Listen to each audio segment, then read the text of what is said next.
네, 오늘 우리가 함께 읽은 마태복음 2장 이 내용을 가지고서 모두 제자리라는 제목으로 함께 말씀을 살펴보려고 합니다.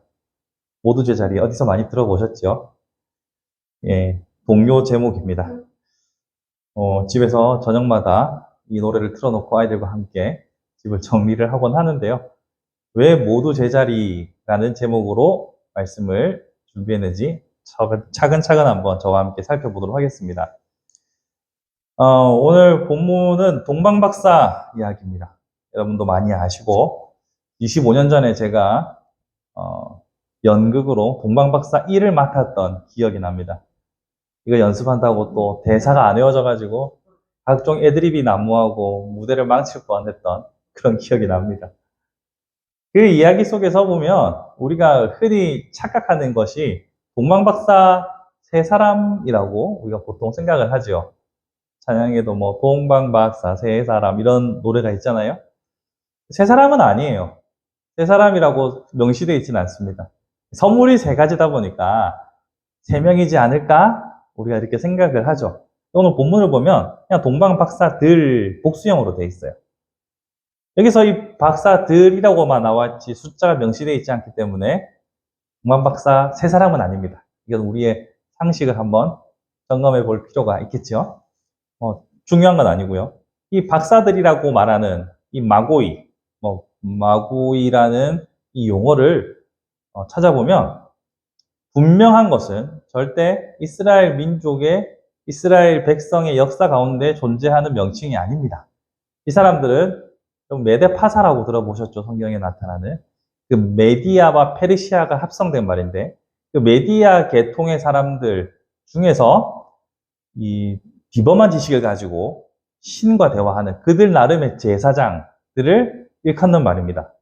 그러니까 그들은 신점을 통해서 또 천문학을 통해서 왕을 보좌하고 또 이 초월적 지혜를 연구하는 이방인의 현자지요. 그런 사람들이 지금 하나의 별을 보고 예루살렘까지 당도하게 된 겁니다.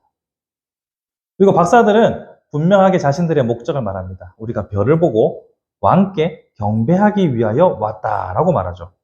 오늘 본문에 나타나고 있다는 이 경배는 우리가 생각하는 보통 국가와 국가 간에 또 지도자와 지도자 간에 단순한 뭐 조의나 아니면 경사에 대한 축사를 보낸다거나 이런 식의 정치적이거나 혹은 격식이 있는 그런 이야기가 아닙니다. 마태복음에 나타나고 있는 이 경배라는 것은 이 프로슈케나이라고 하는 건데 일관되게 예배하고 높여드리고 영광을 올려드리는 차원에서 마태는 주로 사용하였습니다. 대표적인 예가 마태복음 14장에 보면 예수께서 태풍을 잠잠케 하시는, 폭풍을 잠잠케 하시는 사건이 나타나죠.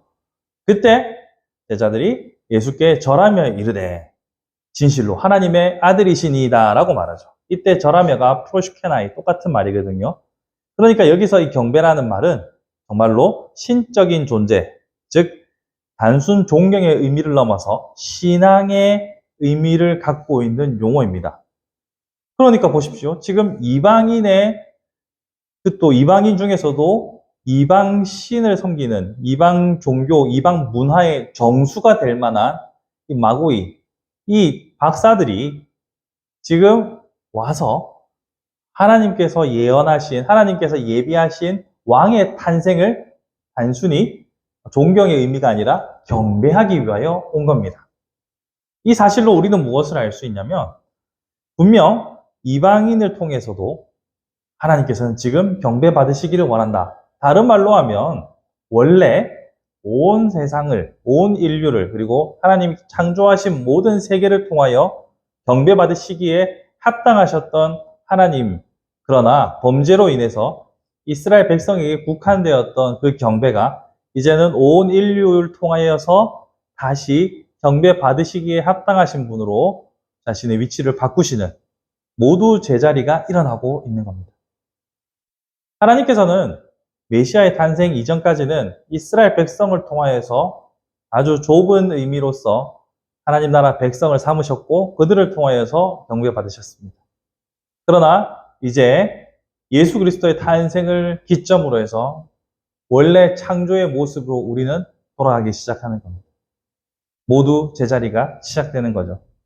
모두 제자리의 서막이 이 이방인들을 통해서, 특히 이 이방인들의 정수, 이방신의 정수인 이 박사들을 통하여서 시작되고 있는 겁니다.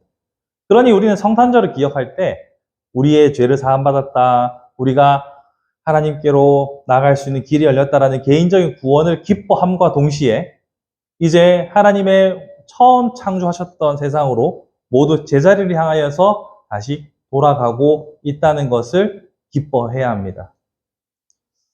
하지만 세상의 만류 인력의 법칙 가운데 우리 관성의 법칙이 있죠. 다시 제자리로 회귀하고자 하는 그 관성의 법칙은 영적인 세계에서도 동일하게 적용됩니다. 즉 예수 그리스도의 탄생을 통하여서 그리고 예수 그리스도의 죽으심과 성령님의 오심을 통하여서 세상은 모두 제자리를 향해 가는 하나님의 거대한 물줄기가 시작되었으나 이 사탄은 끝까지 발악하며 관성을 유지하려고 애를 쓰고 있는 형국이죠.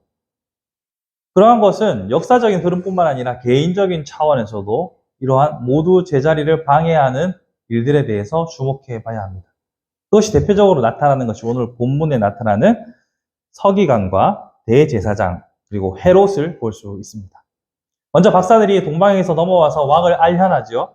그리고 왕에게 묻습니다. 누가 낫습니까? 왕이 낫습니까? 라고 물었을 때 헤롯 왕, 당시 다스리던 헤롯 왕은 대제사장들과 서기관들에게 묻습니다. 그러자 그들은 유대 땅 베들레헴에서 왕이 오실 거다라는 문헌을 발견하고 이에 헤롯에게 진지하게 보고를 드리죠.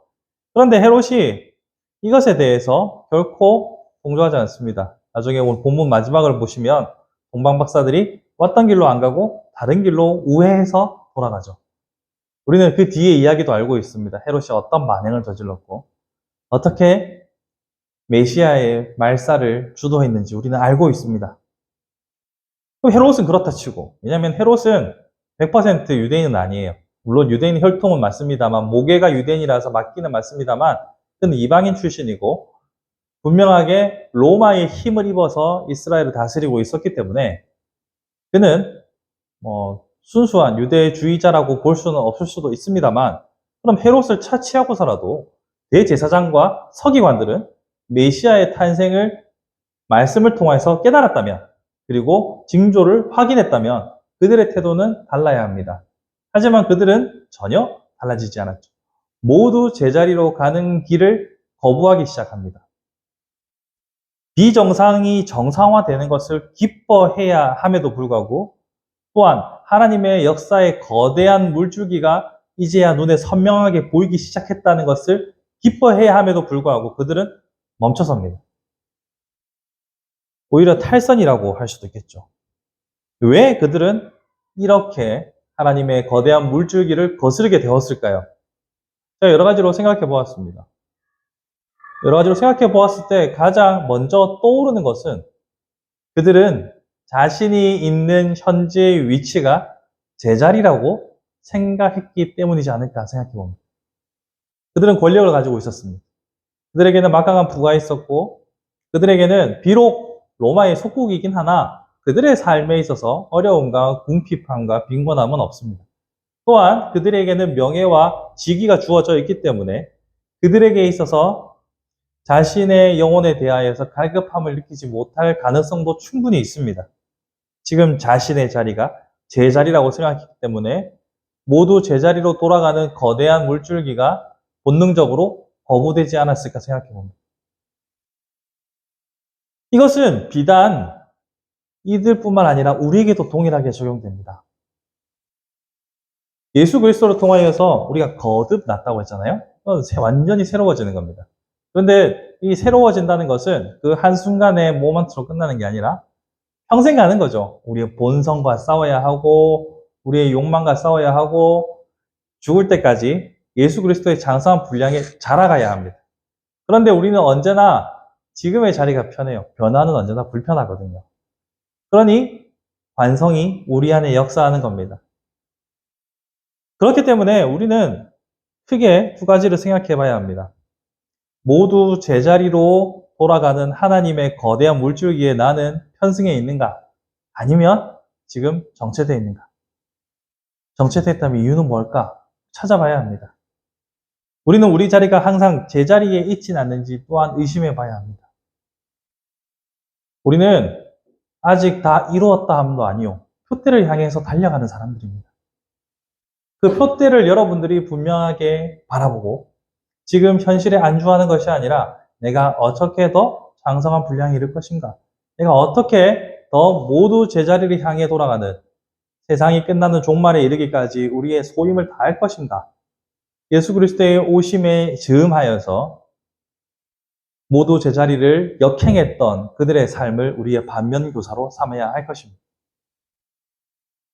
그런 의미에서 우리 자신이 정체되어 있지는 않은지, 후퇴하고 있지는 않는지, 전진하고 있는지 자신을 면밀하게 검토해 보는 것은 매우 중요한 일이다라고 생각합니다. 말씀을 정리 한번 해볼까요? 우리는 세상이 모두 제자리로 돌아가도록 약속하셨고 그 약속을 성취하신 하나님의 역사를 찬양하는 오늘입니다. 그런 의미에서 모두 제자리로 향할 수 있도록 끝까지 우리를 사랑하신 그 하나님께 감사를 드립시다. 동시에 그 모두 제자리로 돌아가는 거대한 물줄기에 나는 지금 어떤 자세를 취하고 있는가, 어떤 태도로 임하고 있는가 스스로 돌아볼 수 있기 바랍니다.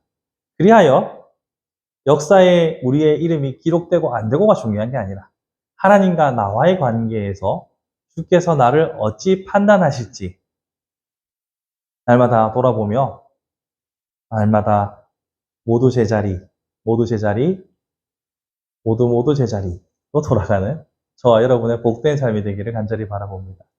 성탄절 예수 그리스도의 탄생에 즈음하여 우리 개인의 구원뿐 아니라 하나님의 구원 역사에 우리가 깊이 동참하는 각오와 다짐을 다시 한번 새롭게 보는 복된 성탄절이 되기를 주님 이름으로 축복합니다.